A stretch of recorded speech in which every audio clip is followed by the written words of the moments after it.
ओम मुनित्रयं नमस्कृत्य सूक्तिः परिभाव्य च वैयाकरणसिद्धान्तकौमुदीयं विरच्यते। नमः सर्वेभ्यः श्रोतृभ्यः। अस्माभिः गतपाठे यत् पठितं तद् एकवारं स्मरामः। वयं वैयाकरणसिद्धान्तकौमुदी इत्याख्यस्य ग्रन्थस्य तत्र स्त्रीप्रत्ययप्रकरणं पठन्तः स्मः। प्रकरणस्यास्य अस्माकं क्रमे षड्विंशतितमः पाठः गतपाठः प्रवृत्तः। अस्मिन् षड्विंशतितमे पाठे आदौ तावत् सूर्यतिष्यागस्त्यमत्स्यानान्य उपधायाः इति सूत्रान्तर्गतत्वेन सूर्यागस्त्ययोश्छेचज्ञाञ्च इति वार्तिकं तत्र पठितं। नाम सूर्य अपि च अगस्त्य इति शब्दद्वयं यत् सूत्रे पठितं तेषां तयोः यकारलोपः छे प्रत्यये परतः ङी प्रत्यये परतः चापि भवति इति भावः। उदाहरणानि अस्माभिः व्याख्यायां दृष्टानि एव सूरी सूरीयः एवम् अगस्ती अगस्तीयः इत्यादीनि। तदनन्तरं तिष्य पुष्ययोर्नक्षत्राणि यलोपिति वाच्यम् इति अग्रिमम् उदाहरणम् अस्माभिः पठितं। तत्र तिष्य इति पुष्य इति च यः शब्दः भवति तयोः नक्षत्र अणिपरतः नक्षत्राण नक्षत्रार्थे तेन नक्षत्रेण युक्तः कालः इत्येतस्मिन् अर्थे यदा अस्माभिः तत्र नाम तादृशः अण यदा परतः भवति तदा अनयोः द्वयोः लोपः भवति। नाम तिष्य इत्यत्र यकारस्य पुष्य इत्यत्र च यकारस्य लोपः भवति इति। ततः तस्य तैषी तैषः पौषी पौषः इत्यादीनि उदाहरणानि यद्यपि व्याख्यायां तु पुंसि एव रूपाणि दृष्टानि परन्तु स्त्रियामपि अस्माभिः तत्र उदाहरणम् उक्तम्। मूले मत्स्यस्य ङाम् इत्यस्य उदाहरणम् एतद् वार्तिकत्रयं पठित्वा उक्तं मत्सी इति। तदनन्तरं मादृशिच्च इति वार्तिकम् उपस्थापितं। तत्र उक्तं यत् इति षित्वादेव सिद्धे गौरादिषु मातामही शब्दपाठात् अनित्यः शिताङ्गीष् नाम षिद्भ्यः ङीष् अनित्यः भवति प्रयोगमाश्रित्य भवति प्रयोगमनुसृत्य एव भवति इति तत्र कश्चन अभिप्रायः दृष्टः। तदनन्तरं सूत्रम् अस्माभिः आरब्धं जानपदकुण्डकोणस्थलभाजनागकालनीलकुशकामुककपरात् वृत्तिमत्रापनाकृतमाषाणास्थौल्यवर्णनाच्छादनायो विकारमैथुनेच्छाकेशवेशेषु अस्य सूत्रस्य तत्र अर्थः दृष्टः। एभ्यः एकादशभ्यः अर्थात् जानपद इत्यादिभ्यः प्रातिपदिकेभ्यः कति सन्ति? एकादश सन्ति। अतः एभ्यः एकादशभ्यः प्रातिपदिकेभ्यः क्रमात् वृत्त्यादिषु अर्थेषु अर्थाः अपि अत्र एकादश एव वर्तन्ते वृत्त्यादयः।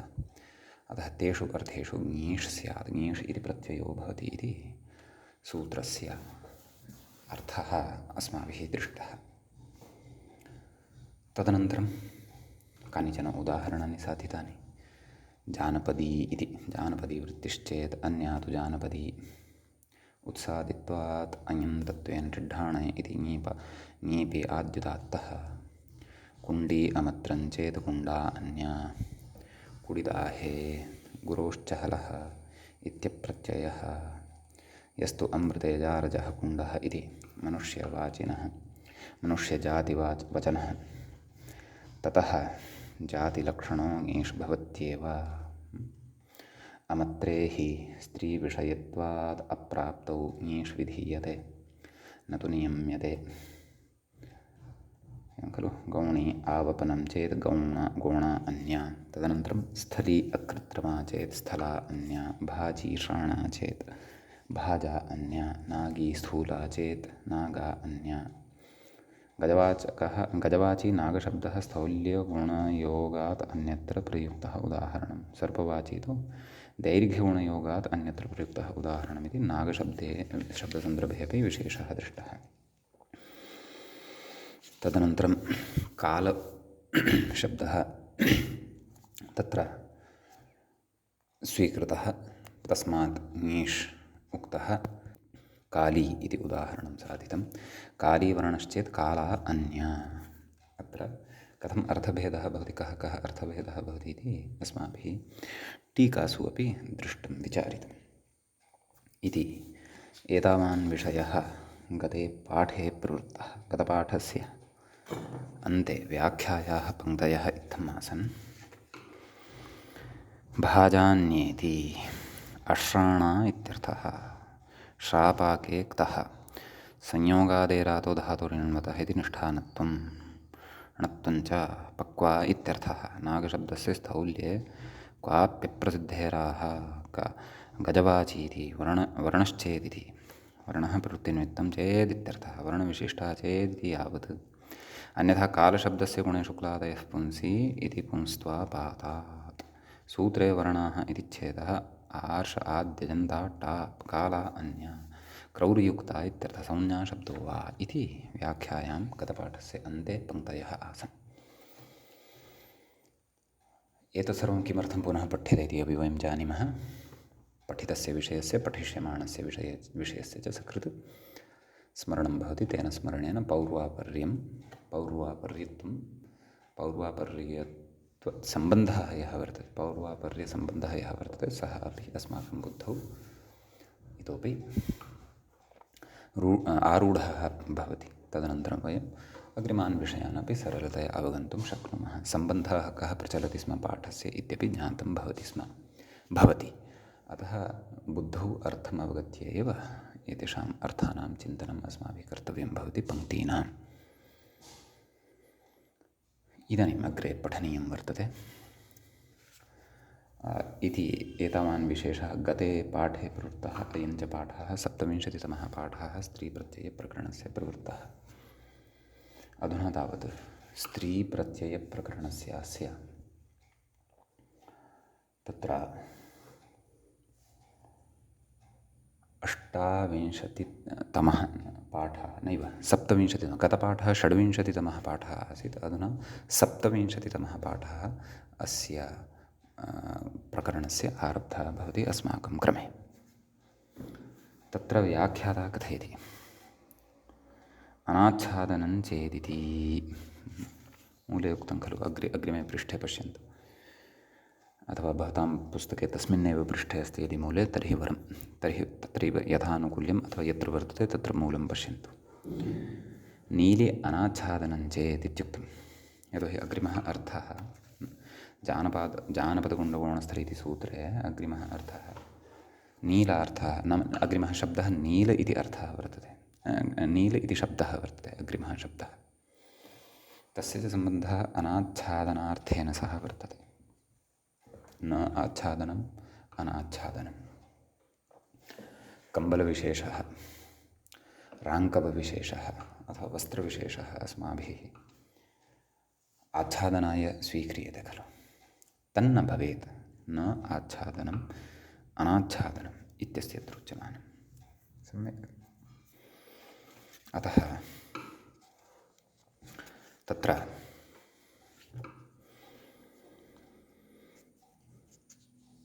व्याख्याता कथयति वस्त्रभिन्नं गवादिकमित्यर्थः नीली तत्र पर्वतेषु भवति यत्र हिमपातः जायते नीलगौः इत्युच्यते अन्यत्रापि स्यात्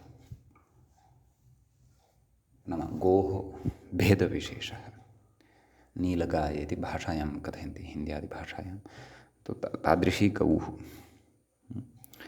नीली तर्हि गौः तु आच्छादनं न भवति खलु गौः तु आच्छादनभिन्नः विषयः वर्तते अतः नील इत्यस्मात् प्रकृते आच्छादनार्थे ङीप् इति ङीष् इति प्रत्ययः भवति ङीष् इत्यस्य इ इति अवशिष्यते नील इ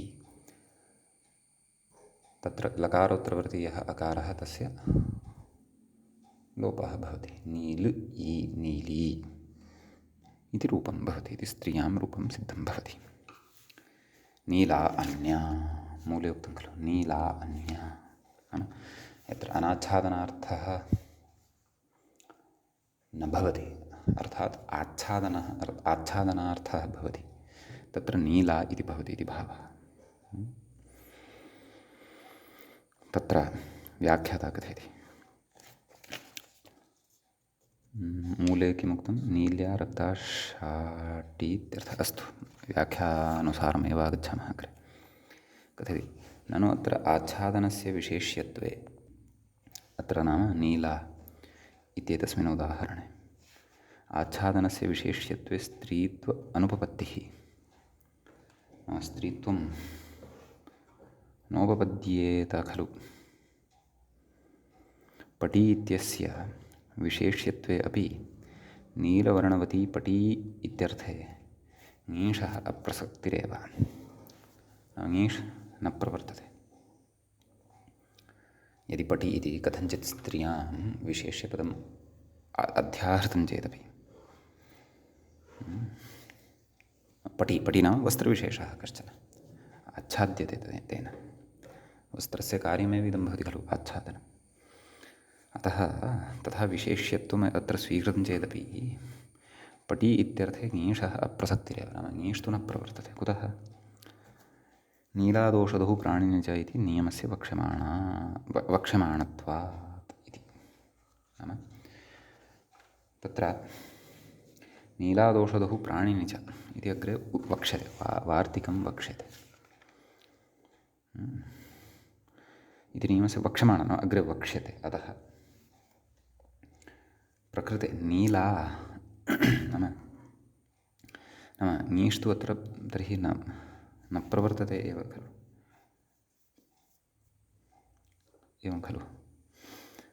परन्तु अयं विषयः कस्मिन् विषये उच्यमानं वर्तते इति अत्र किञ्चित् अवधानं कर्तव्यं। नाम नीला इति प्रत्युदाहरणविषये उच्यमानं वर्तते वा अथवा उदाहरणविषये उच्यमानं वर्तते? उदाहरणविषये तु न सम्भवति, यतोहि उदाहरणम् अनाच्छादनार्थे उक्तं, तच्च अनाच्छादनत्वं गौः भवति इति कृत्वा नीली गौः इति उदाहरणं तत्र सिद्धं भवति।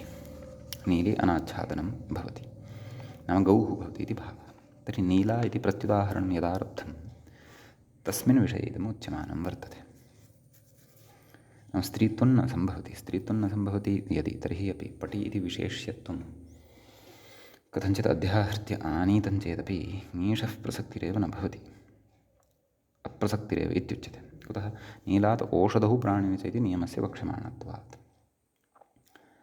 तर्हि अनाच्छादनार्थे वस्तुतः ङीष् नापेक्षितः इति भावः, इति एकः विषयः। प्रयोगः नीला इति अपेक्षितं वा न वा? इत्यतः किमाह नीला रक्ता इति। नीला अन्या, नील्या रक्ता शाटी इत्यर्थः खलु। न नीला अन्या भवति, नीला तस्य रूपम् अत्र साध्यते, परन्तु अर्थः कः नीला इत्यस्य? नील्या रक्ता शाटी इत्यर्थः भवति। तत्र व्याख्याता कथयति नील्या ओषध्या रागविशेषं प्राप्ता इत्यर्थः। रक्ता अर्थात् तत्र वर्णः इति न, तत्र एषा शाटी या वर्तते सा शाटी नीली अथवा नील्या, नीली इति वर्णविशेषः, तेन वर्णविशेषेण रक्ता वर्तते। नाम तत्र कलर् कृतं वर्तते इति यदि शब्दान्तरं परियुञ्जे, नीलवर्णः तत्र कृतः वर्तते। तत्र तेन रक्तं रागात् इत्येतस्मिन् अर्थे नील इत्येतस्मात् अण् इति प्रत्ययः भवति। नील अण्, परन्तु तत्र सः यः अण् अस्ति तस्य अणः लोपः वक्तव्यः, एवं खलु। तद् अग्रे कथयिष्यति, पश्यन्तु। आदौ कथयति ननु कथम् अर्थः लभ्यते इत्यतः नाम तत्र यः अर्थः उक्तः कः? नील्या रक्ता शाटी का भवति? नीला इति भवति। तर्हि तादृशः अर्थः नाम एतादृशः अर्थः नील्या रक्ता, नीलीवर्णद्वारा कलर् कृतम् अस्ति यस्यां सा नीला भवति इति एतादृशः अर्थः कुतः लब्धः? तदेव व्याख्यातकथने अस्ति। ननु कथमयम् अर्थः लभ्यते इत्यतः नील्या अनिति। अण इति न अन् इति भवति। कथयति तेन रक्तं रागात् इत्यत्र इदं पठितं। तेन रक्तं तद्धितेषु इदं पठ्यते। अपि च अत्रत्यस्य विचारस्य अवगमनाय तेन रक्तं रागात् इति सूत्रस्य सामान्यं परिचयं वा वयम् आदौ एव प्राप्नुयामः चेत् अत्रत्यः विषयः पूर्णतया अवगतः भवति। कथयति इत्यत्र इदं वार्तिकं नीलिशब्दात् अन् प्रत्यये सति। नीलि इत्यस्मात् शब्दात् यदा अन् प्रत्ययः क्रियते तदा यस्येति चेति लोपे नीलशब्दः तस्मिन् अर्थे तेन रक्तं रागात् इत्येतस्मिन् अर्थे अन् प्रत्ययः क्रियते। इदं च वार्तिकम् अत्रापि पठितम् अग्रेपि तद्धितेषु अपि पठिष्यते। अत्र तु सन्दर्भानुसारं पठितं, प्रकरणानुसारं तु अग्रे तद्धितेषु पठिष्यते। सम्यक्। कथयति आन्तरिका स्थितिः जाता नीली अन् अनः अ इति अवशिष्यते। नीली अ यस्येति चेति लोपे नीला शब्दः न अकारलोपः भवति। नील अ नीला। कथयति तस्य नीलीरक्तवाचकस्य विशेषणांशे औषधिवाचकत्वसत्वात् नीलादौषधौ प्राणिनि च इति नियमे सत्यपि ङीषः प्राप्तेः तन्निवृत्त्यर्थम् अनाच्छादनग्रहणमिति भावः इत्युच्यते। एवं खलु तत्र नीलादौषधौ इति अग्रे पठिष्यते। औषधः अर्थे तत्र ङीष् भवति इति अग्रे पठिष्यते।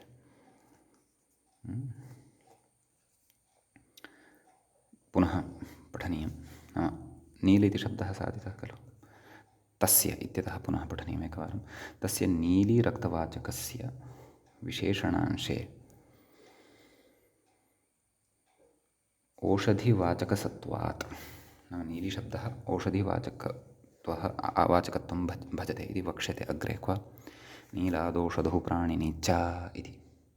अनाच्छादनार्थे तु अस्ति एव, परन्तु औषधौ औषधार्थे औषध्यर्थे प्राण्यर्थे चापि वर्तते। तदग्रे वक्ष्यते। कथयति इति नियमे सत्यपि ङीषः प्राप्तेः नाम ङीष् प्राप्तः भवति इति नियमे सत्यपि इत्युक्तं। नाम सः नियमः अस्ति चेदपि यतोहि नीलिशब्दः एकः पूर्वम् अस्माभिः गोः अर्थे नाम अनाच्छादनार्थे पठितः। औषधार्थे अपि अग्रे पठिष्यते। अतः तत्रापि ङीष् एव उच्यते। अतः ङीष् तत्र प्राप्तः भवति। तन्निवृत्त्यर्थम् अनाच्छादनग्रहणमिति भावः।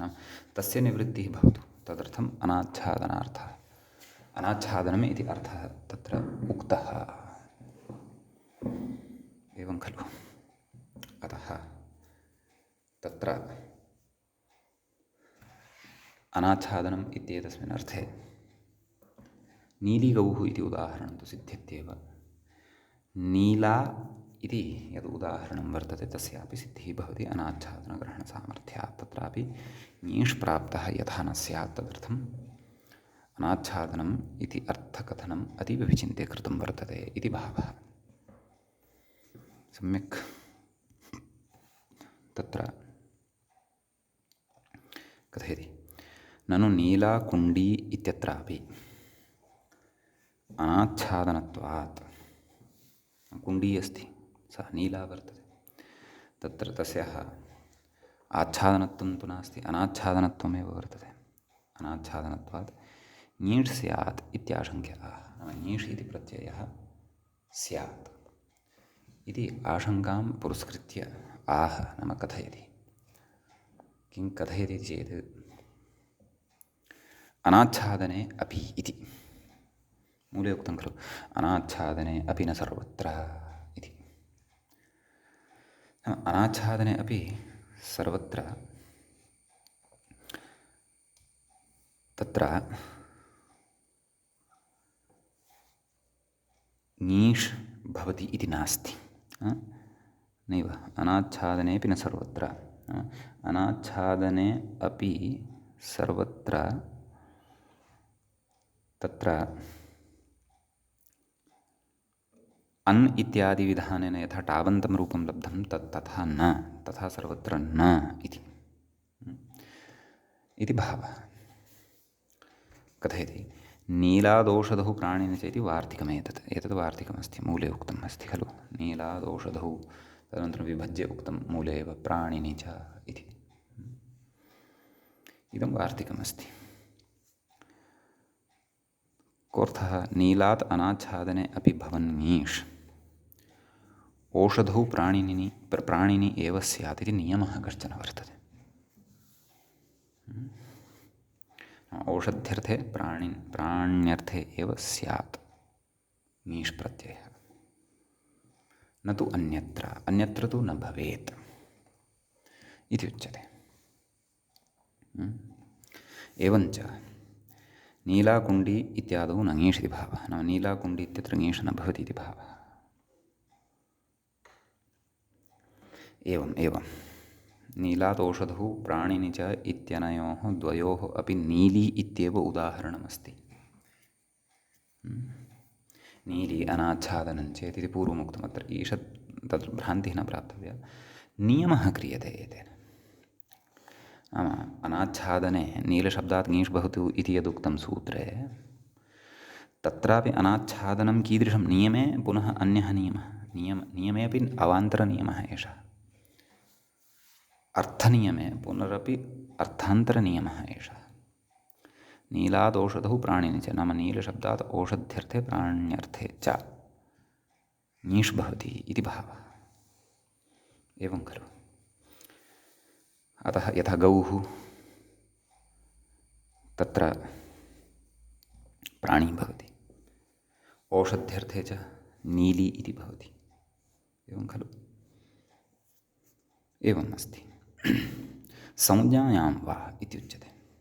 संज्ञा यदि अस्ति तत्र तु विकल्पेन भवति। नीली नीला इति अस्ति।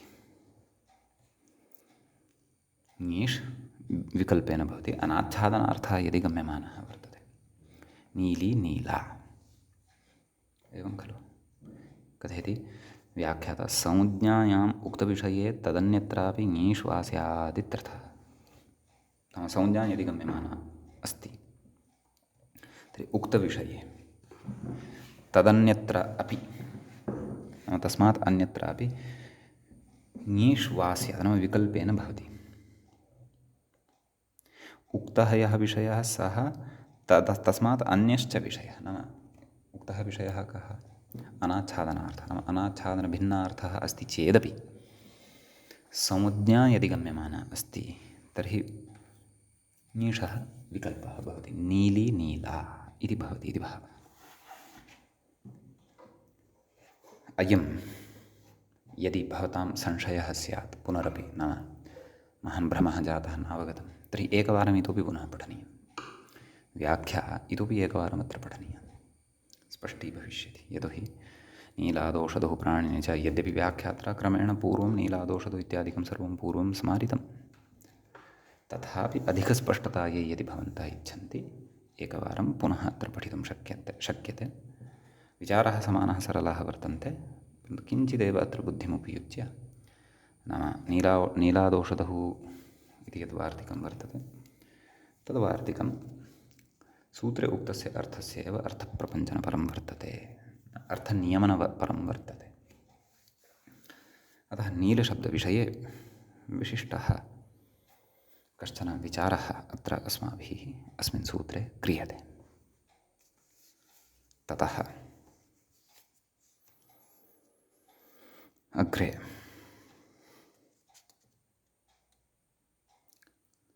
अयो विकारश्चेत्, मूले पश्यामः किमस्ति अग्रे। कुशी अयो विकारश्चेत् कुशा अन्या। अयो विकारः फाला इति प्रसिद्धः। फाला इति भवति खलु। यदा कर्षणं क्रियते कृषकाभ्यां, तत्समये तत्र लौहेन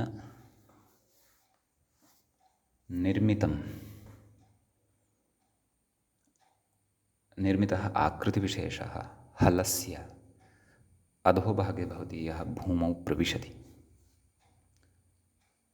सः भागः फाला इत्युच्यते। एवं खलु? अतः सः अयसः विकारः एव। लौहः वर्तते, लौहस्य विकारभूता एव भवति सा फाला, अथवा तस्मिन् अर्थे एव अत्र कुशशब्दात् ङीष् भवति, कुशी इति रूपं सिद्धं भवति। कुशा अन्या इत्युच्यते। कथयति कुशाविषये? छन्दोगसूत्रे प्रस्तोतात् कुशाः कारयेद् यज्ञस्य वृक्षस्य खदिरस्य दीर्घसत्रेष्वेके प्रदेशमात्रीः कुशपृष्ठास्त्वक्तः समामज्जते इति प्रसिद्धा। एवं रीत्या छन्दोगसूत्रादिषु तत्र कुशाविषये, कुशाप्रयोगविषये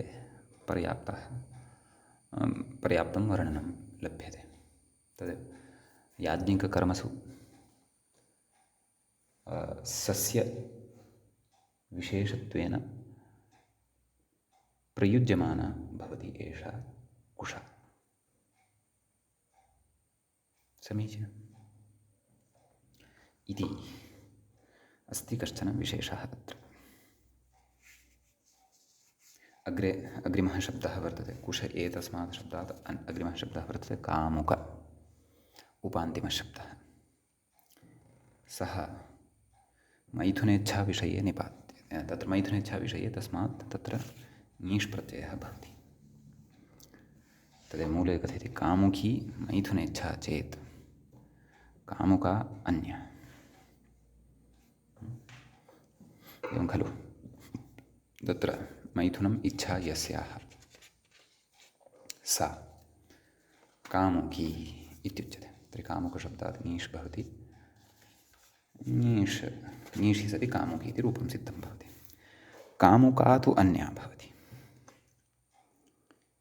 इति तत्र उक्तम्। कोऽर्थः कामुका? अर्थात् धनादीच्छावती इत्यर्थः। धनादीनाम् इच्छा भवति यस्याः सा कामुका इति भवति। मैथुनस्य इच्छा भवति यस्याः सा तु कामुकी इति भवति। अन्तिमः शब्दः वर्तते सूत्रे कबर। एवं खलु? तस्य विषये व्याख्यात्रा न किमपि उच्यमानं वर्तते।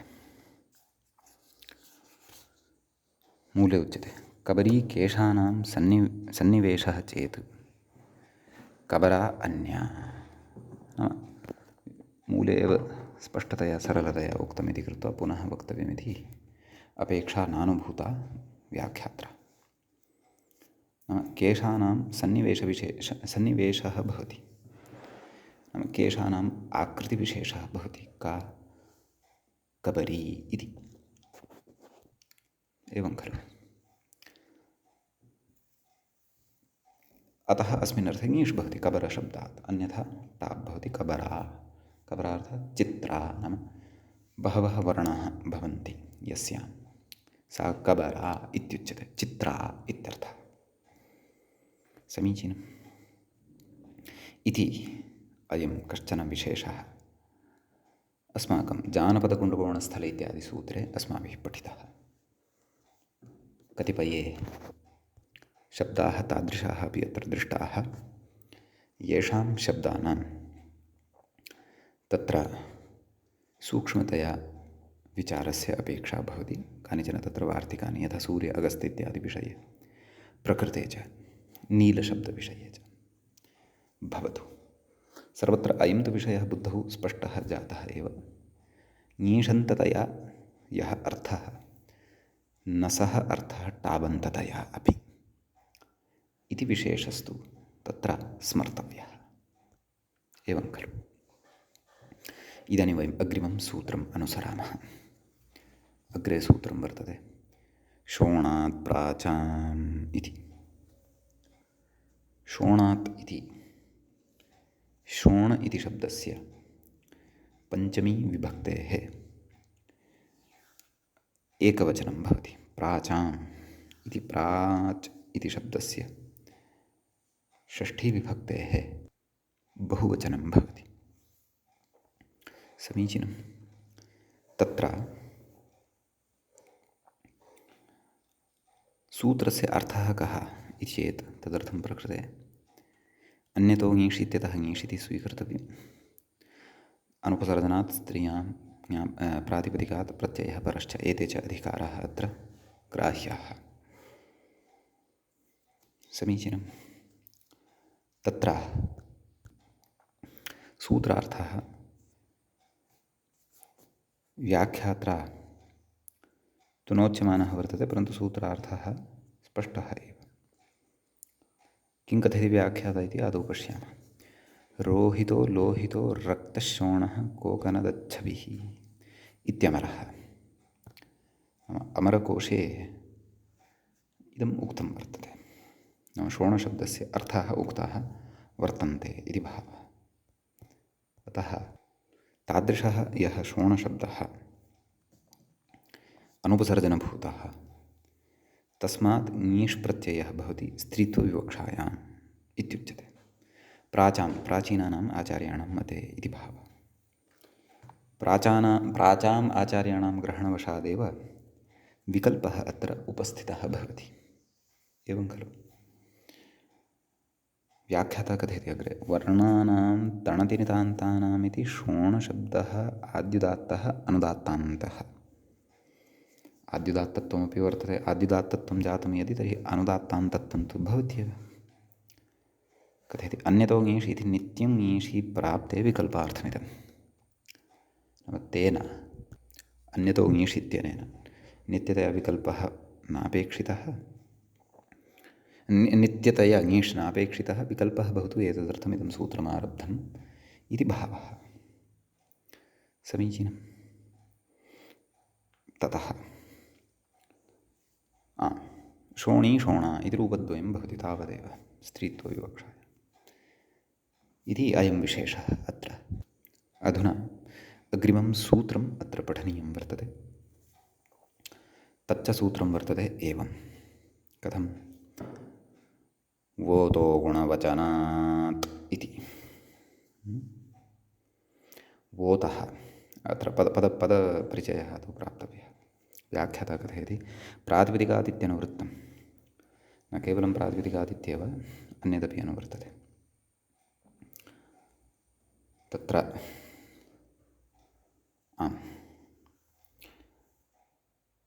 अनुपसर्जनात् स्त्रियाम् एवं खलु इति प्रत्ययः परश्च एतत् सर्वमत्र अनुवर्तते। अग्रे कथयति वा उत इति छेदः। वोतो वोतः वा उतः इति वर्तते। उतः इति तु पञ्चमी भवति। पञ्चमी विभक्तेः एकवचनं भवति। गुणवचनात् इति अपि पञ्चम्यन्तं भवति। सम्यक्। तत्र प्रकृते केचन विद्वांसस्तु अन्यतो ङीष् इत्यतः ङीष् इति स्वीकृत्य सूत्रार्थं कुर्वन्ति। उदन्तात् गुणवाचिनः वा ङीष् स्यात् इति। परन्तु बालमनोरमाकारस्य तथा नास्ति। वदिष्यति, सः स्वकीयं कारणमपि वदिष्यति। व्याख्याम् एव पश्यामः। कथयति वा उत इति छेदः उता गुणवचनस्य प्रातिपदिकस्य विशेषणात् तदन्तविधिः। नाम तदन्तविधिः अत्र भवति इति भावः। सम्यक्। तदाह उदन्तादिति सूत्रार्थः उक्तः।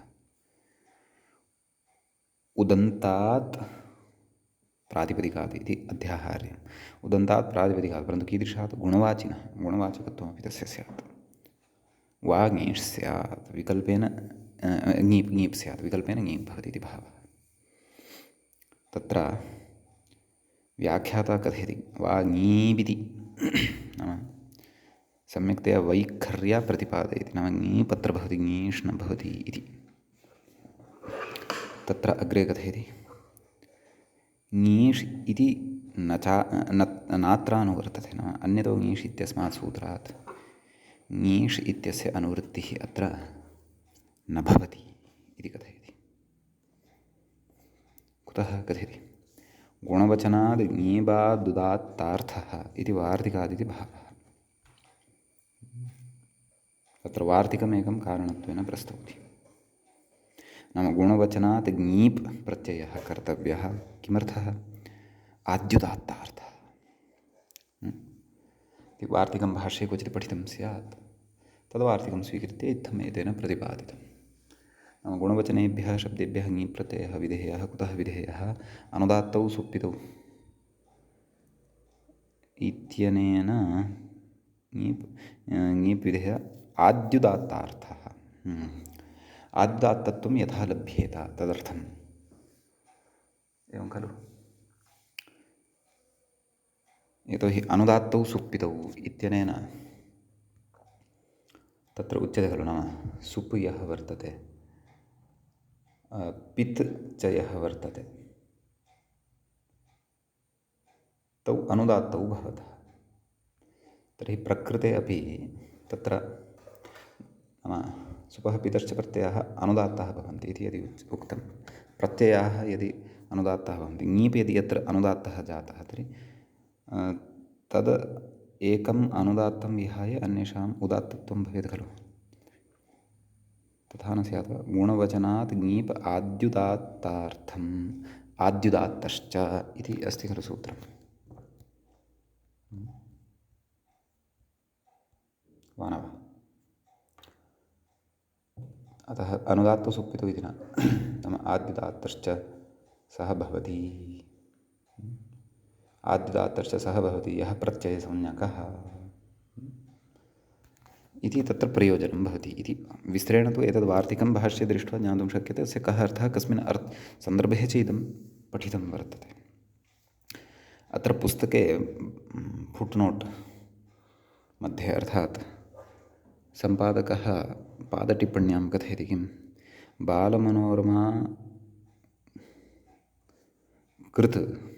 बालमनोरमा कृता अत्र ङीप् इति पाठः मन्यते। अन्यत्र सर्वत्र कौमुदीपुस्तकेषु ङीष् इत्येव पाठः, न च व्याख्यानादिषु क्वापि ङीपः अनुवृत्तिरोक्ता। अनुवृत्तिः अत्र उक्ता। नाम व्याख्यानादौ अपि क्वचित् ङीपः अनुवृत्तिः अत्र भवति इत्यपि नोक्तं वर्तते। अतः तत्र अन्यत्र तु सर्वत्र ङीष् इत्येव अत्र सूत्रार्थकरणसमये दृश्यते। परन्तु अयं तु बालमनोरमाकारः ङीषं न मनुते, ङीपमेव मनुते। अस्तु, अस्य स्वकीयं मतं तत्र वर्तते।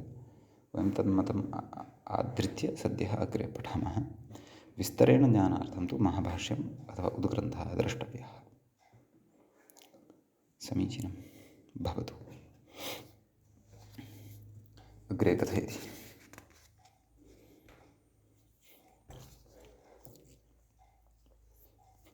तदाहात् उदन्तादिति।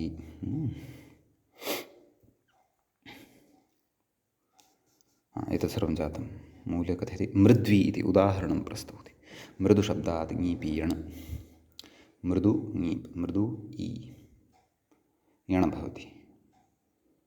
मृद् व ई मृद्वी इति रूपं सिद्धं भवति। ततः तत्र सुप्रत्ययः आयाति, तस्य हल्ङ्याजनसौरलोपः, तस्य हल्ङ्याजनलोपः भवति, मृद्वी इति रूपं सिद्धं भवति। विकल्पेन भवति खलु। वोतो गुणवचनात् वा उतः, मृदु इति शब्दः उकारान्तः, अतः विकल्पेन भवति। अतः पक्षे उकारान्तता तथैव तिष्ठति, अतः मृदुः इत्यपि पक्षे रूपं भवति इति भावः। सम्यक्। अग्रे कथयति उतः किं शुचिः। अस्य प्रत्युदाहरणस्य विषये आम् अग्रे चर्चा अस्ति। इतः पूर्वम् अस्माभिः केचन सिद्धान्ताः सैद्धान्तिकाः विचाराः अत्र श्रोतव्याः वर्तन्ते। मृदु इति शब्दः गुणवाचकः स्वीकृतः, एवं खलु? अतः तस्मात् विकल्पेन अस्माभिः ङीप् अथवा ङीष् प्रत्ययः विहितः। मृद्वी मृदुः इति रूपद्वयं साधितं। विकल्पेन च तस्मिन् ङीपि सति इदं रूपद्वयं लब्धम्। तत्र कः नाम गुणः इत्येतस्मिन् विषये काचित् चर्चा, केचन पूर्वपक्षाः उत्तरपक्षाः इत्यादिकं सर्वम् अस्ति।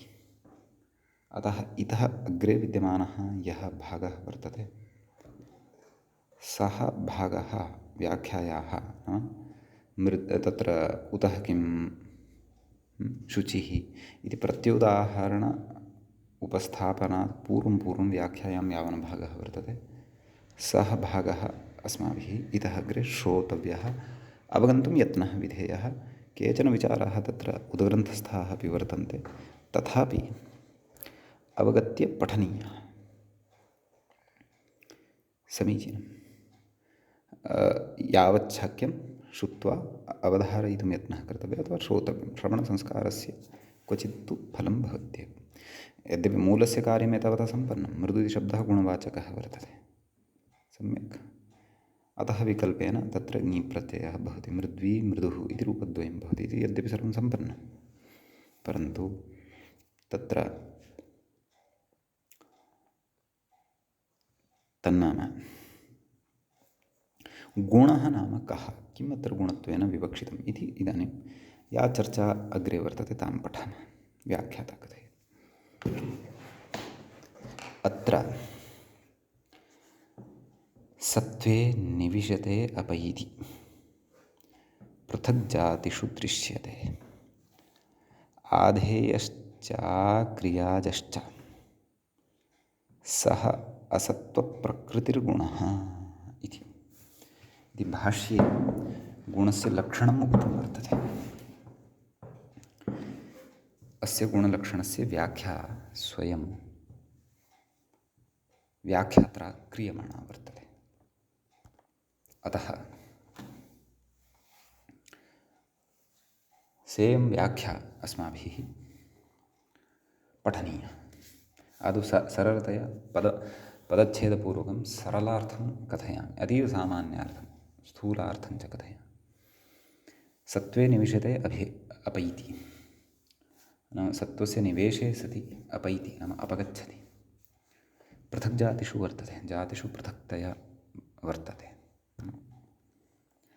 आधेयश्चाक्रियाजश्च नाम आधेयभूतः अपि भवति, अक्रियाजः च भवति।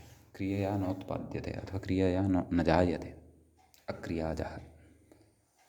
सः सत्त्वप्रकृतिः गुणः नाम तादृशः सत्त्वप्रकृतिः गुणः भवति इति भावः। सत्त्वं प्रकृतिः यस्य सः सत्त्वप्रकृतिः कः भवति, सः गुणः भवति इति भावः। तर्हि गुणः अर्थात् सत्त्वप्रकृतिः इति बुद्धौ स्थापनीयम्। अग्रे कथयति इति भाष्ये गुणलक्षणम् उक्तं। गुणलक्षणं तत्र उक्तं वर्तते। इदानीम् अस्य उक्तस्य भाष्ये लक्षणस्य विषये व्याख्यात्रा किम् अस्ति उच्यमानम् इति एकवारं पश्यामः। कथयति सत्त्वं द्रव्यम् उक्तं खलु। सत्त्वे नाम द्रव्यं। द्रव्यं भवति समवायिकारणं। समवायः च कः, तत्र सम्बन्धविशेषः। तर्कसङ्ग्रहादिषु अथवा न्यायनये उच्यते यः सः। तादृशं कारणं भवति द्रव्यम् अथवा सत्त्वं नाम द्रव्यं। तत्रैव निविशते। निविशते अर्थात् समवैति, समवेतः भवति इति भावः। यः सः गुणः इत्यन्वयः। यः तत्र निविशते सः गुणः भवति इत्युच्यते।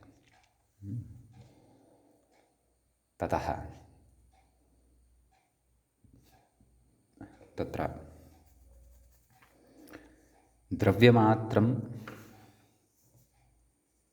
द्रव्यमात्रसमवेतः इति यावत् मात्रपदात् सत्ताजातिर्व्यवच्छिद्यते इति। द्रव्यमात्रत्वं यद्भवति सः गुणः भवति। यद्द्रव्यमात्रं यद्भवति, द्रव्यमात्रसमवेतः यः भवति, द्रव्यमात्रे यः समवेतः भवति, द्रव्ये समवेतत्वं यस्य भवति सः गुणः भवति इति भावः। तर्हि मात्रशब्दः यः लक्षणे उक्तः खलु द्रव्यमात्रसमवेतः इत्यत्र मात्रशब्दात् सत्ताजातिर्व्यवच्छिद्यते, तस्याः द्रव्यगुणक्रियावृत्तित्वात्। सत्ताजातिः, सत्त्वं नाम विद्यमानत्वं, तादृशी जातिः व्यवच्छिद्यते। व्यवच्छेदः नाम पृथक्त्वं, नाम तन्न तद् सः गुणः न इति भावः। कुतः तस्याः गुणक्रियावृत्तित्वात्, नाम तादृशी सत्ता या वर्तते, सत्ताजातिः या वर्तते, सा द्रव्ये गुणे क्रियायाञ्च भवति, वर्तते इति भावः। सः भिन्नः विषयः इति भावः। कथयति अथ द्रव्यत्वे अतिव्याप्तिवारणाय आह अपैति इति।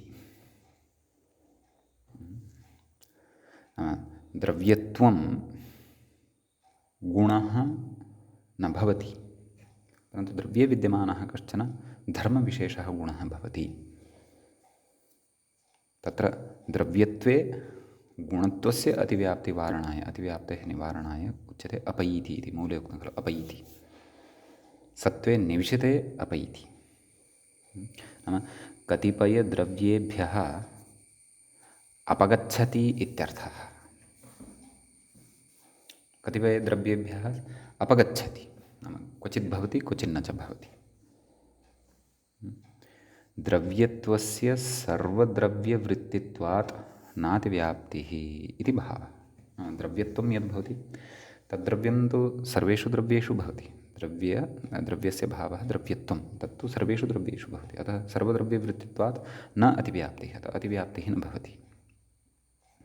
कथयति एवं गोत्वे अतिव्याप्तिवारणाय आह पृथक् जातिषु दृश्यते इति। नाम जातिषु पृथक् दृश्यते।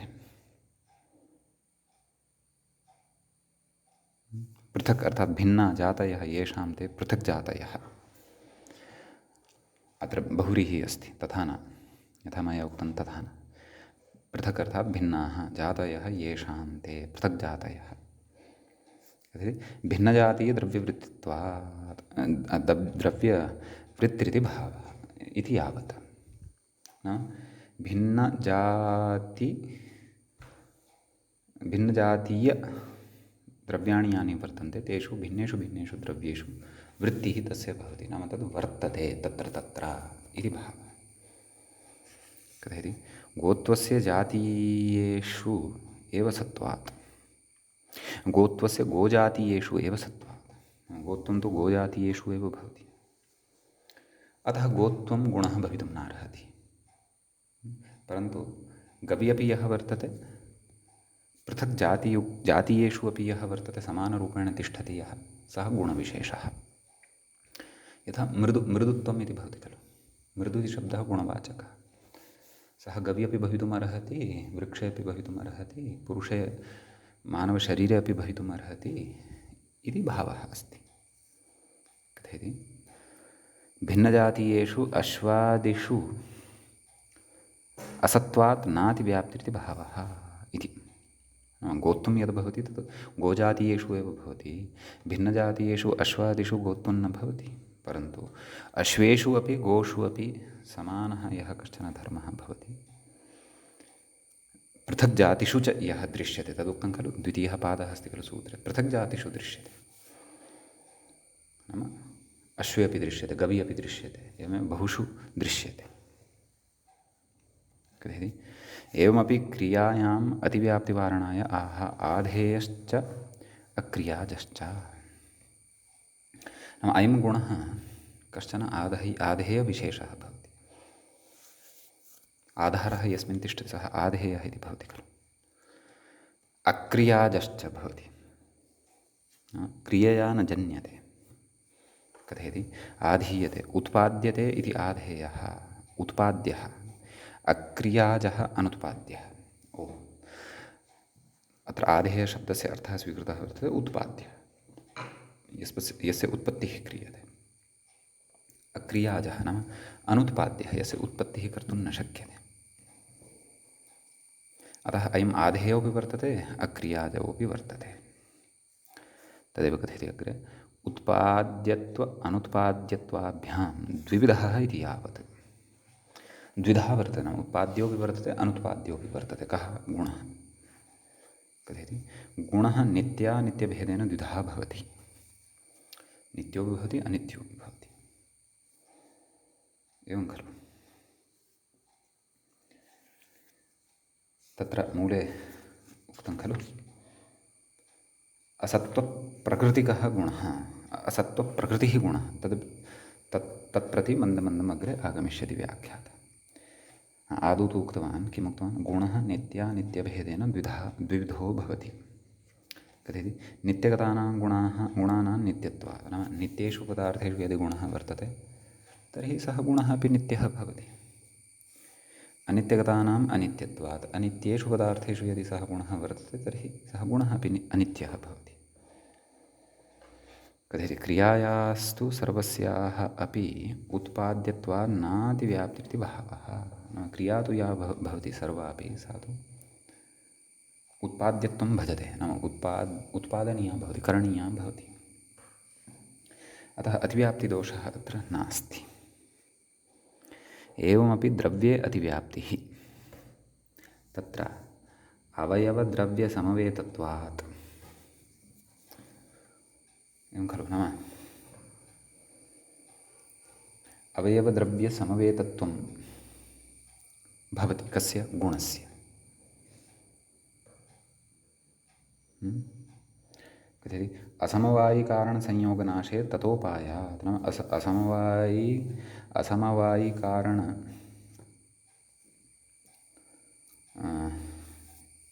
असमवायिकारणसंयोगनाशे सति ततः अपायः भवति। नाम असमवायिकारणसंयोगस्य नाशः यदि भवति तर्हि तस्य गुणस्यापि ततः नाशः भवति इति भावः। एवं खलु। विजातीय पार्थिवादि अवयवेषु सत्त्वात्, विजातीयाः ये भवन्ति द्रव्याणाम् अपेक्षया तादृशेषु पार्थिवेषु तस्य सत्त्वं भवति, नाम विद्यमानत्वं भवति। कस्य? गुणस्य। नित्यानित्यभेदसत्त्वाच्च, नाम नित्योऽपि वर्तते अनित्योऽपि वर्तते। एतेषां सर्वेषां, नाम अस्य विवरणस्य सर्वस्यापि किञ्चित् पदार्थज्ञानम् अस्माकम् अपेक्षितं भवति, मूलभूतं। यदि अस्माभिः न्यायशास्त्रगतं वैशेषिकगतञ्च पदार्थज्ञानम् आसादितं वर्तते तर्हि अत्र व्याख्यातुः इमानि वचांसि अवगन्तुम् अथवा एषा व्याख्या अवगन्तुं शक्या। तथापि यथामति पठित्वा अभिप्रायशः किं वक्तुम् इच्छन्नस्ति ग्रन्थकारः तत्सर्वं वयं श्रोतुम् अथवा अवगन्तुं यत्नं कुर्मः। कथयति अतः आह, किम् आह? असत्त्वप्रकृतिरिति मूले उक्तम्। असत्त्वप्रकृतिरिति अद्रव्यस्वभावः इत्यर्थः।